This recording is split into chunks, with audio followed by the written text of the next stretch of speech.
Welcome to Ghost Stories Online. First, I would like to say that I appreciate any patience from the last story till this one, as I was going through the putting down of my dog.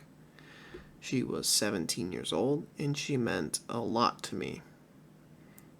So, thank you for your patience again. And now, let's get into this week's story. Going with the theme of pets, this is the story of how Wade Barnes, also known as Lord Minion 777, had his pet go through a near-death experience.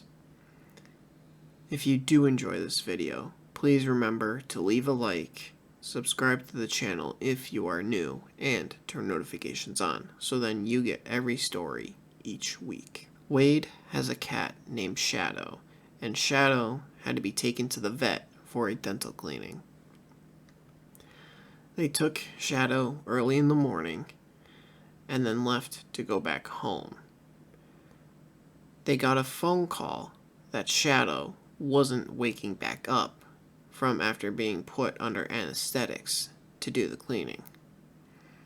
They rushed over to the animal hospital and to find that Shadow was still unconscious.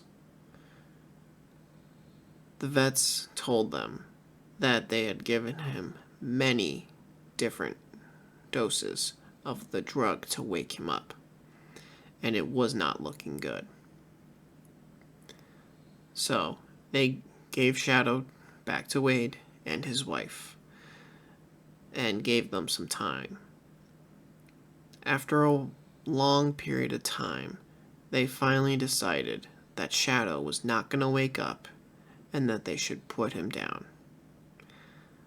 So, just as they were going to go tell the vet walks into the door and says that they have one last thing that they can try. So they do it, and Shadow begins to wake up. Shadow was then taken to another animal hospital to be monitored over the next 24 hours.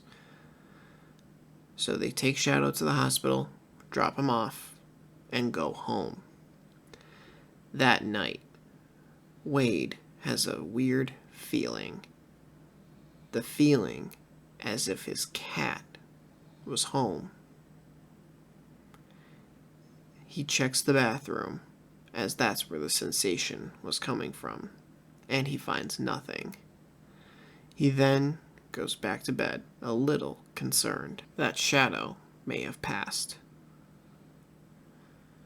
In the morning, they get a phone call from the animal hospital saying that Shadow was just fine and that he could be taken home. The following day was what Wade experienced Shadow nearly crossing over into the afterlife, or was it just his imagination and his anxiety making him feel like Shadow was home? Thank you for listening to this week's story.